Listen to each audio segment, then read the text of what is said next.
সুইসের বিপক্ষে কিছুটা তো ভুগতেই হয়েছে আর্জেন্টিনাকে, সেটা অনুমেয় ছিল। কিন্তু এই ম্যাচে যে টোটাল 4টি গোল হয়েছে, নিঃসন্দেহে অতিরিক্ত সময় আলভারেজের দূরপাল্লার শটের দ্বিতীয় গোলটা নান্দনিক ছিল। কিন্তু বাকি গোলগুলো কেমন লেগেছে আপনার কাছে?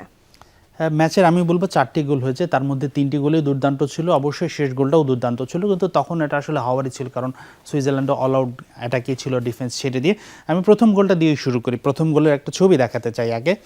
প্রথম গোলের দুটো ছবি দেখাবো। এটা প্রথম গোলটা দেখাবো। মেসি কর্নার কিকটা নিয়েছিলেন এবং এরপর ম্যাকালিস্টার যেভাবে হেডটা দিয়েছিলেন, নর্মালি ম্যাকালিস্টার খুব ভালো হেডার তেমন নয়, তবে এটার পিছনে একটা গল্প আছে। সেই গল্পটা একটু আপনাদের অল্প করে জানাতে চাই। রিসার্চে দেখা গেছে যে ইউরোপিয়ান দলগুলো স্পেশালি সুইজারল্যান্ড যখন রাইট সাইড থেকে কর্নার হয়, তখন তাদের কিছু দুর্বলতা দেখা যায়, বিশেষ করে ফার্স্ট পোস্টে। তো সেই দুর্বলতাটা আর্জেন্টিনা কাজে লেগেছে এবং আরেকটি ছবি আছে, আমি একটু সেটি দেখাতে চাই। আপনারা জানেন যে আর্জেন্টিনার ডাগ আউটে বেশ, আপনারা যদি খেয়াল করে থাকেন প্রথম গোলটার পরে কোচিং স্টাফদের নর্মালি খেলোয়াড়দেরই গ্রিট করে থাকেন, কিন্তু এই গোলটার পরে দেখবেন যে স্কালোনি কোচিং স্টাফের এক সদস্যকে গ্রিট করছেন, সবাই করছেন। ইনি হলেন ওয়াল্টার স্যামুয়েলস। অনেকেই জানেন তিনি আর্জেন্টিনা দলের অধিনায়ক ছিলেন, খুব প্রমিজিং ডিফেন্ডার ছিলেন, রিয়াল মাদ্রিদ, ম্যানুর মতো বড় দলগুলোতে খেলেছেন। তিনি এই দলটির আর্জেন্টিনার সেট পিস স্পেশালিস্ট হিসেবে আছেন। তিনি এই কর্নারটা ডিজাইন করেছিলেন এবং তিনি প্ল্যান করেছিলেন যে ফার্স্ট বারেই অ্যাটাক করা হবে এবং ম্যাকালিস্টার যদি হেডটা দিতে পারে বা যে কেউ, এবং মেসি সেই পরিকল্পনা অনুযায়ী ফার্স্ট বারেই ক্রসটা নিয়েছিলেন এবং গোল হয়েছে। তো এটা দারুণ একটা পরিকল্পিত গোলটা ছিল। এবার সেকেন্ড গোলটা একটু দেখাতে চাই। সেকেন্ড গোলটা কিন্তু দারুণ ফিনিশিং ছিল, বিশেষ করে যেভাবে স্পিডে তারা ঢুকেছিল। অবশ্যই এখানে আর্জেন্টিনার রক্ষণের একটা দুর্বলতা আছে, তারা দুর্দান্তভাবে ঢুকেছিল। এন্দোর যে গোলটা দিয়েছেন, আপনি দেখুন যে একদম কতটা টাইট অ্যাঙ্গেল ছিল এবং এমির পায়ের নিচ দিয়ে গোলটা হয়েছে, অসাধারণ। তবে গোলের বিল্ড আপটা কিন্তু দারুণ। আমাদের কাছে একটা গ্রাফিক্যাল ভিডিও আছে, আমরা একটু সেটি যদি দেখাতে চাই।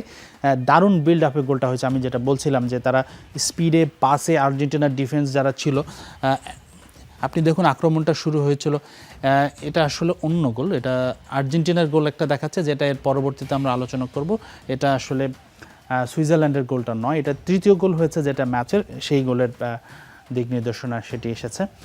তবে যাই হোক, আমরা পরে এই আক্রমণটি ছিল আসলে সুইজারল্যান্ডের। আমরা যদি দেখি তাদের ডিফেন্সের হাফ থেকে এসেছিল আক্রমণটা, এবং শেষ পর্যন্ত দেখুন কত লম্বা একটা আক্রমণ ছিল। তাদের 13 নম্বর যে তিনি হচ্ছে লেফট ব্যাকের সেই ক্রসটা দুর্দান্ত ছিল, যে পাসটা তিনি দিয়েছিলেন, এবং সেখান থেকে কতটা টাইট অ্যাঙ্গেল থেকে গোলটা হয়েছে সেটি নিশ্চয়ই আপনারা দেখেছেন, এবং খুব ভালো একটা বিল্ড আপ ছিল।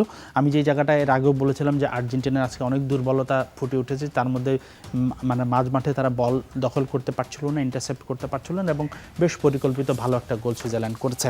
এবার আসলে যে ম্যাচের ডিসাইডিং গোল, যেটা আমার কাছে মনে হয় যে তৃতীয় গোলটা, হুলিয়ান আলভারেজ যে গোলটা করেছিল, সেই গোলটা ফিনিশিংটা তো নিশ্চয়ই সবাই দেখেছেন কতটা দুর্দান্ত ছিল।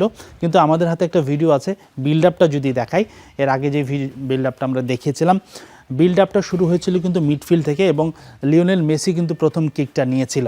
সেই কিকটা নেওয়ার পর গোলকিপার ফিরিয়ে দেন। গোলকিপার ফিরিয়ে দেওয়ার পর কিন্তু আর্জেন্টিনা আবারও বলটা রিকভার করেন এবং সেখান থেকে হুলিয়ান আলভারেজকে দেওয়া হয়, এবং দারুণ একটা গোল করেছেন হুলিয়ান আলভারেজ টাইট অ্যাঙ্গেলে। তো আমাদের এই বিল্ড আপটা এখানে এসেছে। এবার আমরা বিল্ড আপটা দেখাতে পারি। যেমনটা বলছিলাম, মেসি কিন্তু প্রথম রাইট চ্যানেলে বলটা পান, সেন্টারে গিয়ে একটা শট নেন, ওদের গোলকিপার কুবল সেটা ডিফ্লেক্ট করেন, এখান থেকে আলমাদা নেন। আলমাদা নিয়ে যে তাদের স্ট্রাইকার আছে লোপেস, তিনি আবার কাটিং করে বাইরে যান এবং এখান থেকে হুলিয়ান আলভারেজকে দেন, এবং আলভারেজ একটি অনবদ্য ফিনিশিংয়ে গোলটা করেন। আর আরেকটা গোল যেটা অতিরিক্ত সময় শেষ দিকে লাউথারো মার্টিনেজ করেছে, দারুণ কাউন্টার অ্যাটাকে গোলটা হয়েছে। তবে আমার কাছে মনে হচ্ছে যে এই গোলটাই আসলে ডিসাইডিং ছিল। লাউথারো মার্টিনেজের গোলটা অনেকটা আনুষ্ঠানিকতা সম্পন্ন হওয়ার মতোই ছিল। তো আমার কাছে গোল নিয়ে বিশ্লেষণ এটাই ছিল। তো গোলগুলো বেশ ভালো হয়েছে, উপভোগ্য গোলই হয়েছে।